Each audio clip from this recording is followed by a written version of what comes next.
Image copyright Carl de Souza. Getty Images. Image caption RBS's branch closure announcement is the third this week, following Lloyds and the Yorkshire Building Society. Three people of different ages and abilities have told the BBC how they believe bank closures in Britain will affect their lives.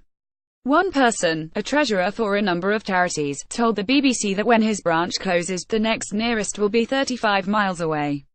It comes after RBS, which is 71% owned by the taxpayer, announced the closure of 259 branches in 2018. Malcolm Gardiner, from Kyle in northwest Scotland, acts as the treasurer for three charities. My daughter runs a trust working as a voluntary doctor in Ecuador, he said. There's youth work in our area that I used to be chair of, and my wife works at a charity cafe.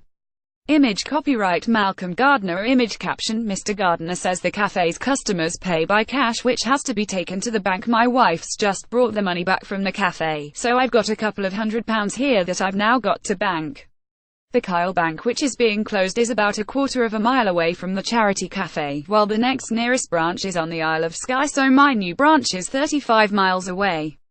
He told the BBC that there has been no communication from RBS about what people should do in his situation, and the solution is not as simple as changing banks. Many people donate by standing order. If we switch to another one, we would have to write to everybody, get them all to change the sort code and account number. If you do that, you lose some standing orders, simple as that. It's such a huge nuisance for small charities. The writing's on the wall. Image caption Dick said that internet banking was a boon for some disabled people, but for others it was completely useless. Dick, 64, who's from a rural village in Lincolnshire, requires a wheelchair-accessible bank. There are severe limitations on what I can do and where I can do it, he said. What I need is access to a variety of methods of banking that I can pick and choose from. The place where the accessible Lloyds is, HSBC have shut, NatWest have shut, the writing's on the wall. The branch isn't on the current closures list, but I think that's just a temporary stay of execution. Dick told the BBC that if his local Lloyds was closed, the answer would not be as simple as changing banks. I actually tried to change banks, but the bank I tried to change to doesn't have an accessible branch. They said to me, oh, we've only got a small step, and I said, you've still got a step. We have been in touch with the FCA Financial Conduct Authority. For 2 years, FCA has had a project called Financial Services for an Aging Population. They've just within the past few weeks produced an occasional paper currently in consultation. They've substantially got it right. They're on the right track. They're saying the banks should recognize and provide for people who need something different.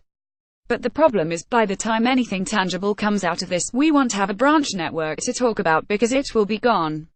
I like to speak to people. Media playback is unsupported on your device. Media caption Jana Bank in a box replace a branch. Becky, who is 34 and lives in St Albans, refuses to do online banking because it lacks a personal touch.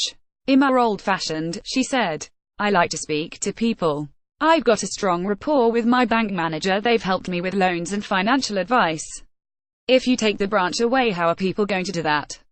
Online can do everything. Maybe I'm just a bit old-fashioned, but I prefer to actually speak to someone. Becky said that without her branch she would be massively stuck. The bank's been really helpful over the years. My bank manager has gone above and beyond. Their customer service has been excellent. You can't build up the personal relationship with a computer. By Tom Gerken, UGC Social News.